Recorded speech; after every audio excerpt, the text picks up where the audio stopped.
চেতলাকাণ্ডে নাটকীয় মোড়, অভিযোগকারিনীর বয়ান বদল। কিন্তু কেন? ধর্ষণ যদি নাই হয়ে থাকে তাহলে কেন অভিযোগ করেছিলেন ওই মহিলা? আবার অভিযোগ করলেও 48 ঘন্টা কাটতে না কাটতেই কোন চাপের জেরে বদলে গেল বয়ান? এ নিয়ে কি বলছে অভিযোগকারিনীর পরিবার? পরিবারের দাবি, ঘটনার পেছনে রয়েছে রাজনীতি। কোনো ব্যাপার আমি বুঝি না, আমি নিজে রাজনীতি করি না, আমি রাজনীতির ব্যাপারেও জানি না, আমি এইসব সম্বন্ধে কিছুই বুঝি না।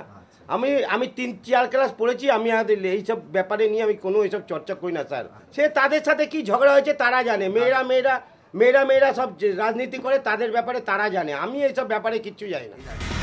জয়েন্ট সিপি ক্রাইম পল্লবকান্তি ঘোষের দাবি, তদন্তে জানা গিয়েছে শনিবার রাত 8টা থেকে রবিবার সকাল 8টা পর্যন্ত মহিলা যে বাড়িতে আয়ের কাজ করতেন সেখানেই ছিলেন। অথচ এফআইআরে লেখা হয়েছে শনিবার সন্ধ্যে 7টা 20 নাগাদ চেতলা ব্রিজের কাছ থেকে অপহরণ করে একটি বাড়িতে নিয়ে গিয়ে ধর্ষণ করা হয়। তারপর তাকে চেতলা ব্রিজের কাছে অপহরণকারীরা ভোর 4:30 নাগাদ ফেলে দিয়ে যায়। পুলিশ সূত্রে খবর, যিনি অভিযোগকারিনীর হয়ে থানায় বয়ান লিখেছিলেন তার নাম তাপসী চক্রবর্তী, তিনিও তৃণমূলেরই কর্মী। ঘটনা নিয়ে কি বলছেন তাপসী? দেখুন, প্রশ্ন শুনেই মুখ ফিরিয়ে কেমন দৌড়তে শুরু করলেন তিনি। কেন? কিসের ভয়ে? যে মহিলা অভিযোগ করেছেন তার সঙ্গে কি আপনি গিয়েছিলেন? তো অভিযোগটা কে লিখে দিয়েছিল? আপনি লিখে দিয়েছিলেন অভিযোগটা?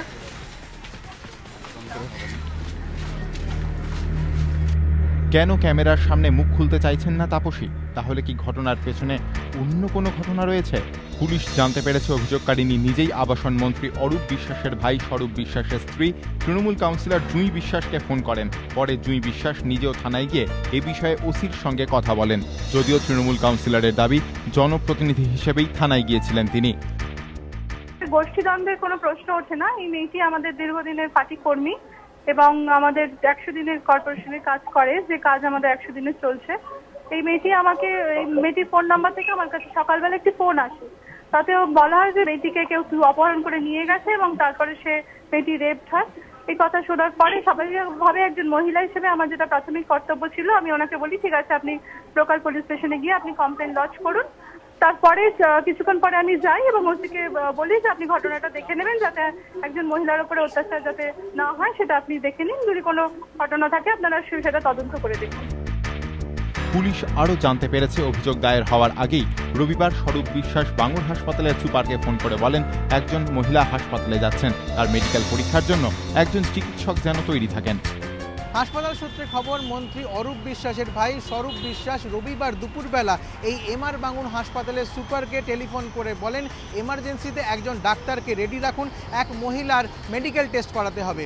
প্রাথমিকভাবে মনে করা হচ্ছে চেতলার ঘটনায় অভিযোগকারিনীর মেডিকেল টেস্ট করানোর জন্যই হাসপাতালে এই টেলিফোন করা হয়েছিল। পুলিশে অভিযোগ জানানোর আগে কেন এই টেলিফোন করা হয়েছিল হাসপাতালে, তাই নিয়েই প্রশ্ন উঠছে। অভিযোগ উঠেছে তৃণমূল বিধায়ক তথা মন্ত্রী অরূপ বিশ্বাসের গোষ্ঠীর সঙ্গে শোভনদেব চট্টোপাধ্যায়ের গোষ্ঠীর অন্তর্দ্বন্দ্বের জেরেই এই কাণ্ড। স্থানীয় তৃণমূল নেতারা স্বীকারও করেছেন গোষ্ঠীদ্বন্দ্বের কথা। আমরা যখন দেখলাম এখানে আমাদের যে বিধানসভাটা রাজবেরি হয়ে গেল, আমরা শোভনদার কাছে গেলাম। শোভনদার কাছে যাওয়ার পর শোভনদাকে বললাম যে আপনি আসুন। এখন যেহেতু আমরা শোভনদাকে নিয়ে একটি পার্টি অফিস করেছি, সেই পার্টি অফিসে নেতৃত্ব দিতেন আমাদের এই অজয়দা। ওখানে আমাদের প্রায় প্রচুর কর্মী যেত, সেই যেহেতু কর্মী যেত, সেই কর্মী যাতে না যায় তার জন্য চক্রান্ত করে রাজনৈতিক ফায়দা লোটার জন্য একটা নিষ্পাপ এবং সৎ ছেলেকে ফাঁসিয়ে দেওয়া হয়েছে। পরিষ্কার, এখানে আর লুকোনো ছুকোনো কিছু নেই, পরিষ্কার। এখানকার লোকাল যে কাউন্সিলর রয়েছেন উনি এবং ওনার হাজব্যান্ড চক্রান্তমূলক ফাঁসিয়েছে। এটা একটা রাজনৈতিক ফায়দা তোলার জন্য, কেননা চিনুদা একে নিয়ে এসেছিল শোভনদেব চট্টোপাধ্যায়ের হাত ধরে, মানে শোভনদাকে বসার জায়গা করে দিয়েছে, কিন্তু শোভনদা ওয়ার্ডে বসতে পারতো না। আজকে প্রায় 2 বছর হয়ে গেছে ওয়ার্ডে আসতে পারতো না। কেন আসতে পারতো না? রাজনৈতিক দ্বন্দ্ব, হয়তো কেউ চাইছে না যে শোভনদা ওয়ার্ডে আসুক। শোভনদেব চট্টোপাধ্যায়ের দাবি, তৃণমূলের কেউ এই ঘটনায় জড়িত থাকলে তাকে দল থেকে বহিষ্কার করা উচিত। যারা এই কাজটা করেছে সে যে দলেরই হোক, এক প্রশাসন তার বিরুদ্ধে ব্যবস্থা নিক, এবং সে যদি তৃণমূলের নেতা বা কর্মী হয় তাকে বহিষ্কার করতে হবে দল থেকে, তাহলে সমস্ত দায় এসে পড়বে দলের কাঁধে।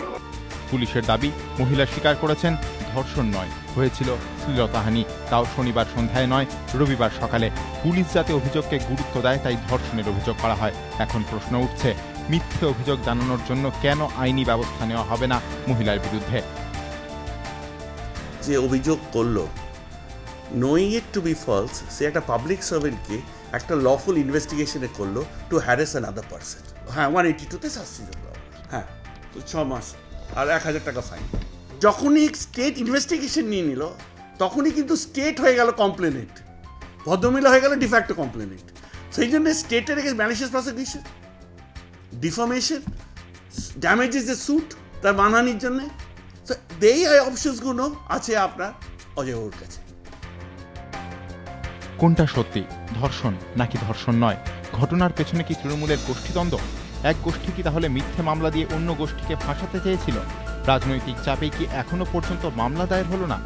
জমছে প্রশ্নের পাহাড়। বিভিন্ন মহলের দাবি, পুলিশের উচিত খুঁজে বের করা কিসের ভিত্তিতে, কাদের চাপে ওই অভিযোগ দায়ের করেন মহিলা। বক্তব্য বদলের দাবি না করে পুলিশের উচিত অভিযোগকারিনীকে দিয়েই তার বয়ান প্রকাশ্যে আনা। এবিপি আনন্দ।